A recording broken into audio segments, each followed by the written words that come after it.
ఓం శ్రీ పరమాత్మనే నమః. మూడవ అధ్యాయము కర్మయోగం. ముఖ్యాంశములు శ్లోకము 1 నుండి 8 వరకు. జ్ఞాన నిష్కామ కర్మయోగములను అనుసరించి అనాసక్త భావంతో నియత కర్మానుష్ఠాన శ్రేష్ఠత్వ నిరూపణం. 9 నుండి 16 వరకు యజ్ఞాది కర్మలు చేయవలసిన ఆవశ్యకత. 17 నుండి 24 వరకు జ్ఞానులకు భగవంతునకు కూడా లోక కళ్యాణార్థమై కర్మలు ఆచరించవలసిన ఆవశ్యకత. 25 నుండి 35 వరకు అజ్ఞాని మరియు జ్ఞాని యొక్క లక్షణ నిరూపణం మరియు రాగద్వేషాలు వదిలి కర్మలు ఆచరించవలసిందిగా ప్రేరేపించుట. 36 నుంచి 43 వరకు కామ నిరోధము, కోర్కెలు నిగ్రహించుకుంటను గూర్చిన వివరణములు కలవు.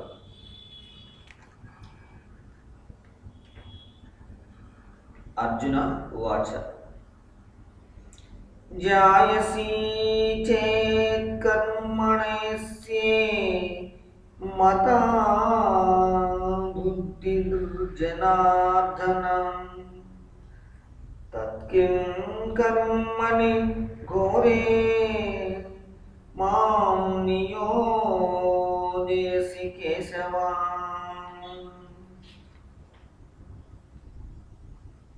అర్జునుడు ఇట్లనెను: ఓ జనార్దన, మీ దృష్టిలో కర్మ కన్నా జ్ఞానము శ్రేష్టముచో ఓ కేశవ, నన్ని భయంకర కర్మలందేలా నియోగించుచున్నావు.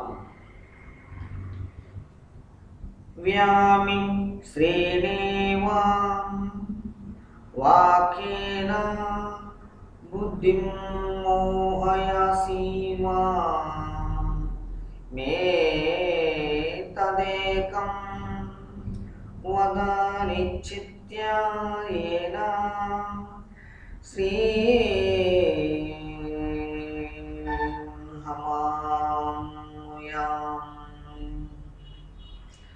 నీవు కలిసిపోయినటువంటి మాటలతో నా బుద్ధి మోహపడునట్లు చేయుచున్నావు. కాబట్టి నేను దేని వలనైతే నేను శ్రేయస్సు పొందగలుగుదునో ఆ ఒక్క మాటను నిశ్చయించి చెప్పుము.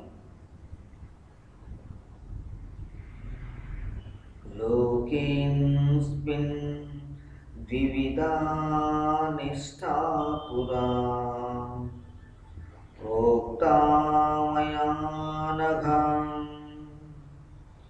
జ్ఞానయోగేన సాంఖ్యానాం కర్మయోగేన యోగినాం. శ్రీకృష్ణ భగవానుడు ఇట్లనెను: ఓ పాపరహితుడా, ఈ లోకంలో 2 విధములైన నిష్ఠలు నాచే మొదట చెప్పబడినవి. అందు సాంఖ్యాయోగులకు జ్ఞాన మార్గము ద్వారా, యోగులకు కర్మయోగము ద్వారాను ఈ నిష్ఠలు చెప్పబడినవి. న కర్మణామనారంభా నైష్కర్మణ్యం పురుషోऽశ్నుతే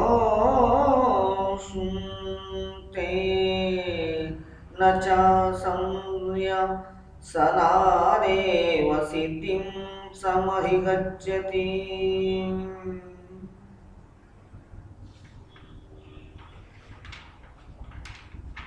మానవుడు కర్మారంభం చేయకుండానే నిష్కర్మత్వమును అనగా యోగనిష్ట పొందజాలడు. కర్మలను కేవలం త్యాగం చేసినంత మాత్రముననే సిద్ధిని అనగా సౌఖ్య నిష్టను పొందలేడు. నహి కచ్చిత్ క్షణమపి జాతు తిష్టత్య కర్మ కృతుం కార్యతే హ్యవశః కర్మ సర్వః ప్రకృతి జైగుణైః.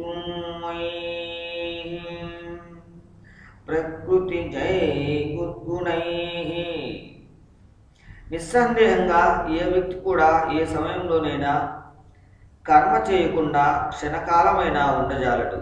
ఏలన ప్రకృతి జనితములైన గుణములను లోబడి గత్యంతరము లేక మానవ సముదాయమంతయు కర్మాచరణకు తలయొగ్గుచున్నది.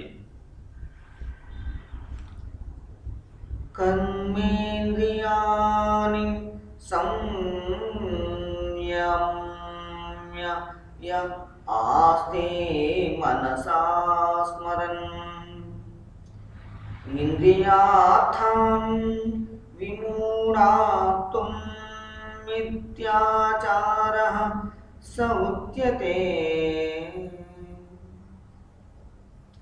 మూఢబుద్ధి అయిన ఏ వ్యక్తి ఇంద్రియములన్నింటినీ బలవంతముగా నిరోధించి మనస్సులో సదా వారిని స్మరించుచుండునో అతడు డంబాచారి అనబడును. యస్తింద్రియాణి మనసా నియమ్యరతేర్జున కర్మేంద్రియః కర్మయోగమసస్తః సవిశిష్టతే. అయితే అర్జున, ఎవడు మనసుతో మానసికంగా ఇంద్రియములను వశపరుచుకొని అనాసక్త భావంతో అన్ని ఇంద్రియముల ద్వారా కర్మయోగాచరణ గావించునో అతడే శ్రేష్ఠుడు. నియతం కురు కర్మత్వం కర్మజ్ఞాయే హ్యకర్మణః శరీరాత్మన్ పిచతదేన ప్రసిద్ధేన కర్మణః. కాబట్టి నీవు శాస్త్రవిహితమైన కర్తవ్య కర్మలు ఆచరింపుము. కర్మ చేయుకుంట కన్నా కర్మ గావించుట ఉత్తమం. కర్మ చేయునిచో శరీరయాత్ర కూడా సిద్ధించదు కదా. యజ్ఞాతా కర్మణ్యోన్యత్ర లోకోऽన్యం కర్మ బంధనః తద్ధర్థం కర్మ కౌంతేయ ముక్త సంగః సమాచారా. యజ్ఞం కొరకు చేయబడినట్టు కర్మలు తప్ప ఇతరములకు కర్మలలో ఆసక్తమవును. ఈ మనుష్య సముదాయం కర్మలచే సంధింపబడి ఉండును కనుక ఓ కుంతిపుత్ర, నీవు ఆసక్తి లేని వాడవై యజ్ఞం కొరకే చక్కగా కర్తవ్యాచరణము గావింపుము. సహయజ్ఞాః ప్రజాః సృష్ట్యా పూర్వోవాచ ప్రజాపతిః అనేన ప్రసవిష్యధ్వమేషా ఓం స్విష్టకామదుఃఖం.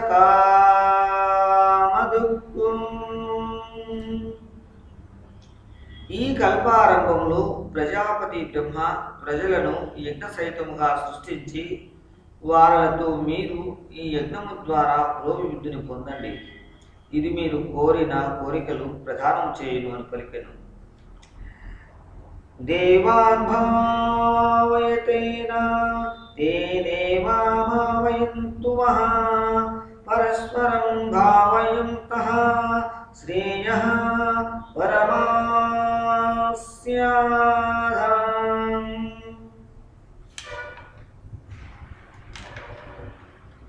మీరు ఈ యజ్ఞము ద్వారా దేవతలకును ఉన్నతులకును గావింపుము.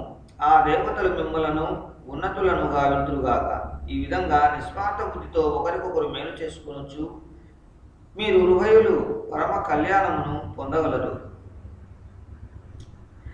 ఇష్టాన్ భోగాని ఓ దేవా దాస్యంతే యజ్ఞభావితాః తైతద్యనా ప్రదాయై భోగ్యో భుక్తిర్స్తేన ఏవాసః. అట్లు యజ్ఞము ద్వారా ఉన్నతులైన దేవతలు నిశ్చయముగా మీరు అడుగుకనే మీరు ఉన్నతిని ఇచ్చెదరు.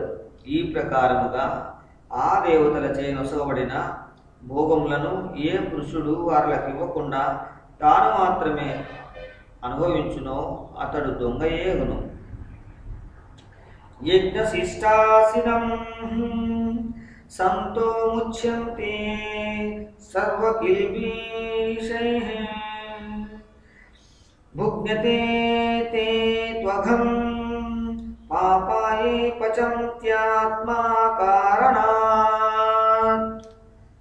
కారణమేమన యజ్ఞంలో మిగిలిన అన్నమును తినునట్టి శ్రేష్ఠ మానవులు సర్వ పాపం నుండి విముక్తులవుతారు. కాగా ఏ పాపులు తమ శరీరం పోషణ కోసమే అన్నము వండుకొనుచున్నారో వారలైతే పాపమునే తినుచున్నారు. అన్నాన్ భవంతి భూతాని పర్జన్యాదన్న సంభవః యజ్ఞాద్ భవతి పర్జన్యో యజ్ఞః కర్మ సముద్భవః. కర్మ బ్రహ్మోద్భవం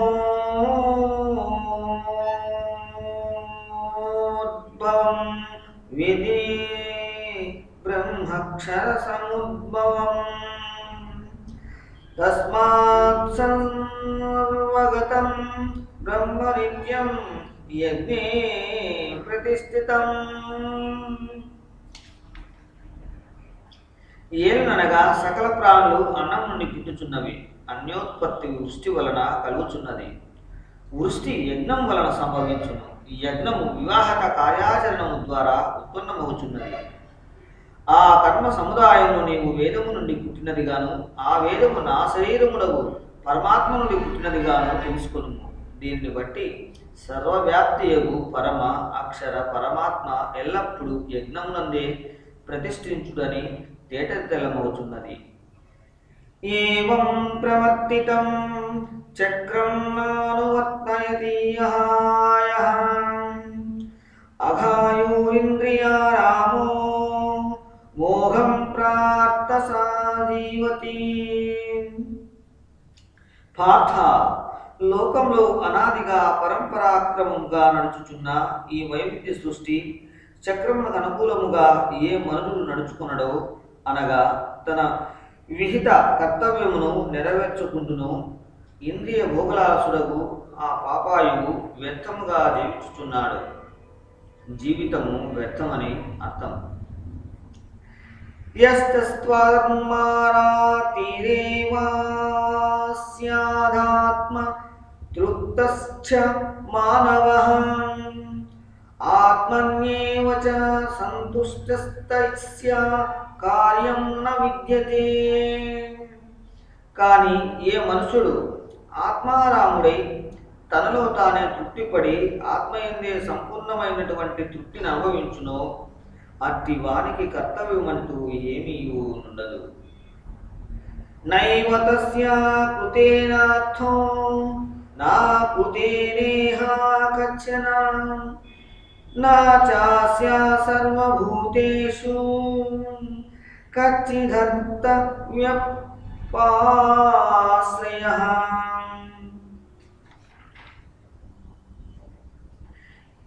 ఎందుకనగా ఆ మహాపురుషునికి లోకములో కర్మ చేసినందువల్ల ఉండే ఏ ప్రయోజనము లేదు. కర్మలు చేయనందువల్ల కలిగే ఏ ప్రయోజనము ఉండదు. మరియు సమస్త ప్రాణి సమూహం నందును అతనికి లేశమాత్రమైనను స్వార్థ సంబంధం ఉండదు. తస్మదసక్తః తతం కార్యం కర్మ సమాచార అసక్తో హ్యచరస్క కర్మ పరమోక్తి పురుషః. కాబట్టి నీవు నిరంతరము ఆసక్తిని వదిలి ఎల్లవేళలా కర్తవ్య కర్మను చక్కగా చేయుచుండుము. ఏలనగా ఆసక్తి లేకుండా కర్మాచరణము చేయుచున్న మానవుడే పరమాత్మను పొందుచున్నాడు. కర్మణ్యైవ హి సంసిద్ధిమాస్థితా జనకాదాయ లోక సంగ్రహమేవాపి సంపస్య సత్కర్తుమర్హసి. ఈ విధముగా జనక మహారాజు మొదలైన జ్ఞానులు కూడా ఆసక్తిరహితమైన కార్యాచరణ వల్లనే పరమసిద్ధిని పొంది ఉన్నారు. అందువలన మరియు లోక కళ్యాణమును దృష్టిలో ఉంచుకొని కూడా నీవు కర్మ చేయుటకే తగి ఉన్నావు, అనగా కర్మ చేయుటయే నీకు తగినది. యద్యదాచరతి శ్రేష్టస్తత్తదేవతరో జననః సయత్ ప్రమాణం కురు కురుతే లోకస్తదను వర్తతే. ఎందుకనగా ఉత్తముడగు పురుషుడు ఏ విధముగా ఏ ఆచరణ గావించునో అన్ని పురుషులు కూడా అదే విధముగా ఆచరణ చేయుడు. అతడు దేనిని ప్రమాణముగా చేయును దాని ప్రకారమే సకల మానవ సమూహము చేయనారంభించును. నమే పాతాస్తి కర్తవ్యం త్రిషు లోకేషు కించన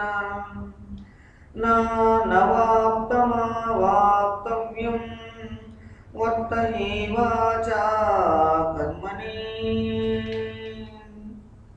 అర్జున, నాకు ఈ మూడు లోకములలోనూ కర్తవ్యం అంటూ కించిత్ మాత్రము కూడా లేదు. నేను పొందదగిన వస్తువు పొందనిది కానీ లేదు. అయినప్పటికీ నేను కర్మ చేయుట నుండే నిరతుడనై ఉన్నాను.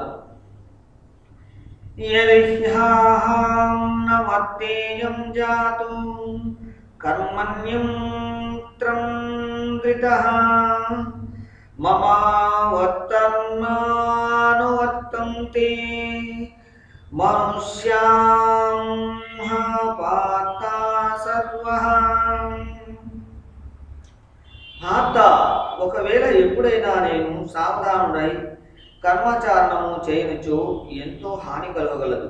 ఎందుకనగా మనుషులందరూ అన్ని విధములా నా మార్గమునే అనుసరింతురు. ఉత్సీదేయోరిమే లోకాన కుర్యాం కర్మ చేదహం సంకర్యస్య చ కర్తాస్యామి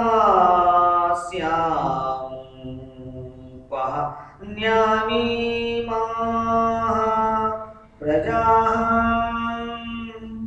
ఇందువల్ల నేను కర్మాచరణము చేయనిచో ఈ మానవులందరూ నష్టము పొంది దృష్టిలోను నేను సాంకర్యము గావించిన వాడనవును. అంతేకాదు ఈ ప్రజలందరినీ నాశనము గావించిన వాడనవును.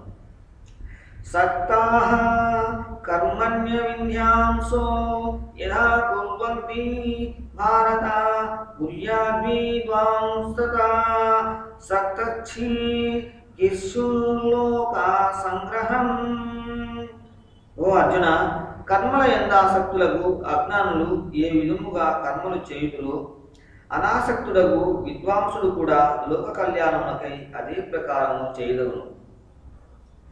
న బుద్ధిభేదం జయేదాజ్ఞానం కర్మ సంగినాం జోషతే సర్వకర్మాణి విద్యాన్యురక్తః సమాచారణం. అట్లు పరమాత్మ స్వరూపంలో నిశ్చయముగా నిలిచిన జ్ఞానయోగునతడు తానుగా శాస్త్రవిహిత కర్మములలో అసక్తులైన అజ్ఞానులకు బుద్ధిభేదము అనగా కర్మల పట్ల అశ్రద్ధను కలిగించరాదు. అంతేగాక తాను స్వయంగా సకల కర్మలను చక్కగా నిర్వర్తించుచు వారి చేత కూడా అట్లాగే చేయించగలడు. ప్రకృతేః క్రియామాణాని గుణైః కర్మాణి సర్వశః అహంకార విమూఢాత్మా కర్తామహామితి మన్యతే. నిజానికి ఓ అర్జున, సకల కర్మలు అన్ని విధములుగా ప్రకృతి గుణముల ద్వారానే చేయబడుచున్నవి. అయితే అహంకారం చేత భ్రమించిన అంతఃకరణం కలిగిన అజ్ఞాని అంతటినీ నేనే కర్తనై ఉన్నాను అని తలుచుకును. తత్వవిత్తు మహాబాహో గుణకర్మ వివాహో గుణగుణేషు వర్తంత ఇది మత్వానా సజ్జతే.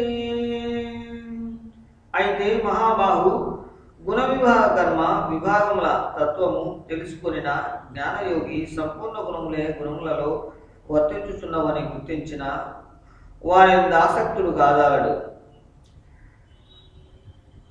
ప్రకృతే గుణా సన్ముడాః సజ్ఞంతే గుణకర్మాసు సుతారాకృత్నా విదో మందాన్ కృత్నా విన్నా విచారయేత్.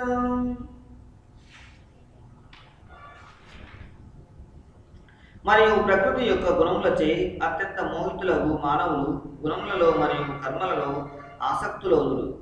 అట్టి పూర్వము జన్మజ్ఞానం లేని మందబుద్ధి గల అజ్ఞానులను పూర్ణముగా తెలియనట్టి జ్ఞానులు విచరితులను చేయకూడదు. మై సర్వాణి కర్మాణి సన్యాస్యాధ్యాత్మచేతసా నిరాశిర్నిర్మమో భూత్వా యుధ్యస్వ విగతజ్వరః. కావున ఓ అర్జున, నీవు అంతర్యామి పరమాత్మనగు నా యందు లగ్నమై చిత్తముతో సకల కర్మలను నాకు అర్పము గావించి ఆశలేని వాడవై మమకారము వదిలి సంతాపరహితుడవై యుద్ధము చేయుము.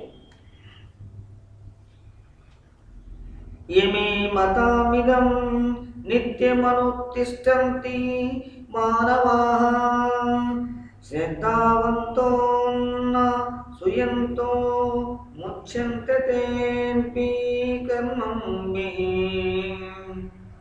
మరియు ఏ మనుషులైనను సరే దోషదృష్టి రహితులై శ్రద్ధాలులై నా ఈ మతమును సర్వదా అనుసరించుచున్నారో వారు కూడా సకల కర్మల నుండి ముక్తులగుదురు. ఈ త్వేతాదభ్యా సుయంతో నానుతిష్టంతి మే మతం సర్వజ్ఞాన విమూఢాంస్తన్విద్ధి నష్టానచేతసః. అయితే ఏ మనుషులు నా యందు దోషారోపణ గావించుచు నా ఈ మతాన్ని అనుసరించక ఇందులో అట్టి మూర్ఖులను సకల జ్ఞానములలోనూ మోహితులై నశించిన వారిని గానే తెలుసుకొను. సదృశ్యం చేష్టతే స్వస్యాః ప్రకృతే జ్ఞానవానపి ప్రకృతిం యాంతి భూతాని నిగ్రహ కిం కరిష్యతి. ఏలనగా సకల ప్రాణులు తమ తమ ప్రకృతిని పొందుచున్నవి, అనగా తమ స్వభావములకు వసులై కర్మలు చేయుచున్నారు. జ్ఞాని ఎగువాడు కూడా తన ప్రకృతిని అనుసరించే నడుచుకుంటున్నాడు. అలాంటి స్థితి యందు ఈ విషయంలో ఎవరి పట్టుదల హఠము ఏమీ చేయగలదు.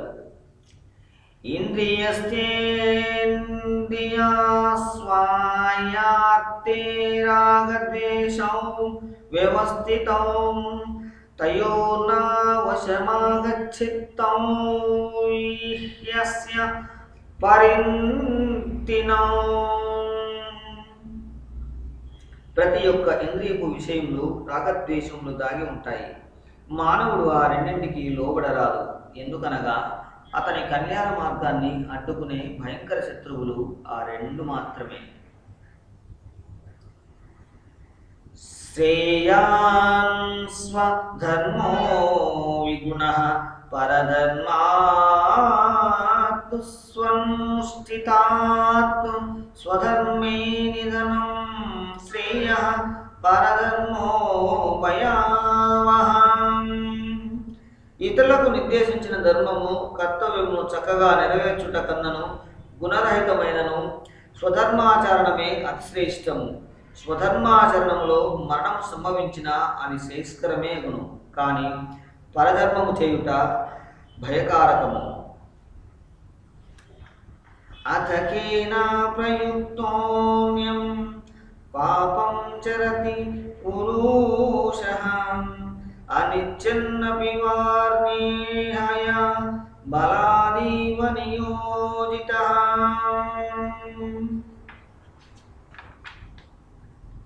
అర్జునుడు ఇట్లను, కృష్ణ, అట్లయినచో ఈ మానవుడు తాను కోరికయే బలవంత పెట్టుబడిన వాని వలె ఎవరి ప్రేరణతో పాపాచరణ గావించుచున్నాడు.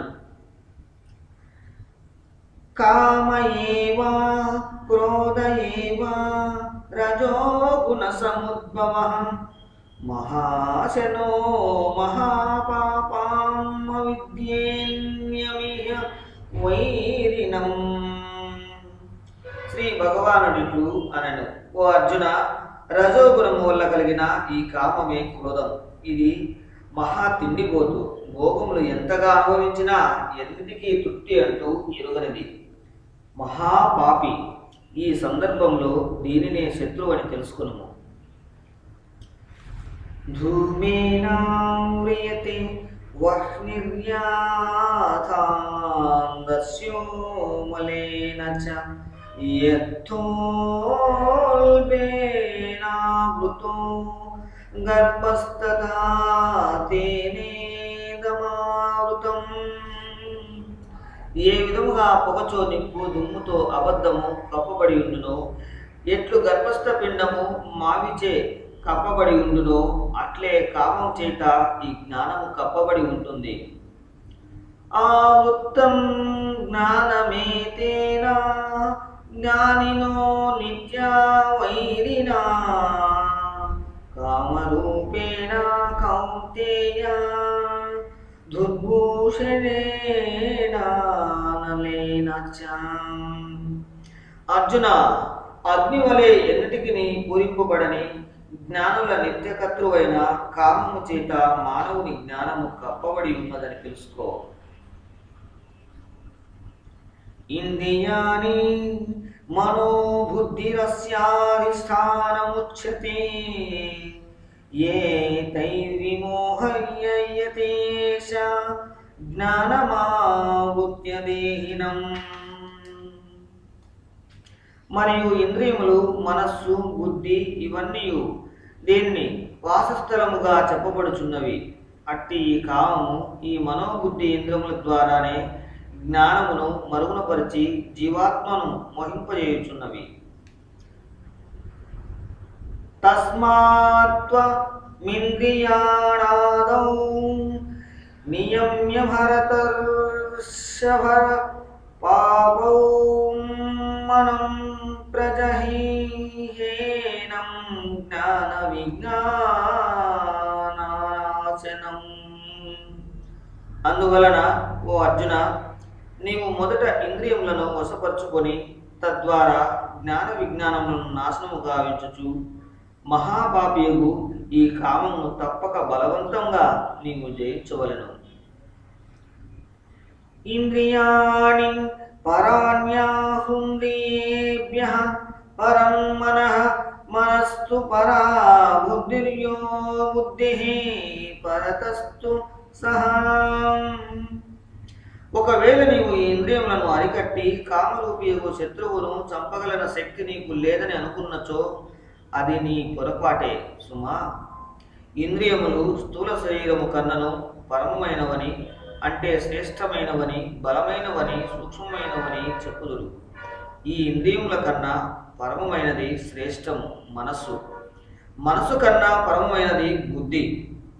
ఆ బుద్ధి కన్నా అత్యము పరమము ఉత్తమమైనది ఆత్మ అని అందురు. ఏవం బుద్ధిం పరం బుద్ధ్వం సంస్థభ్యాత్మానమాత్మానం జహి శత్రుం మహాబాహో కామరూపం దురాసదం. ఈ విధముగా బుద్ధి కన్నా పరము, సూక్ష్మము, బలవత్తరము, అత్యంత శ్రేష్టమునైనదిగా ఆత్మను తెలుసుకొని బుద్ధి ద్వారా మనసును వశం కావించుకొని, ఓ మహాబాహు, నీవు కామరూపమగు ఈ దుర్జయమైన శత్రువును చంపివేయుము.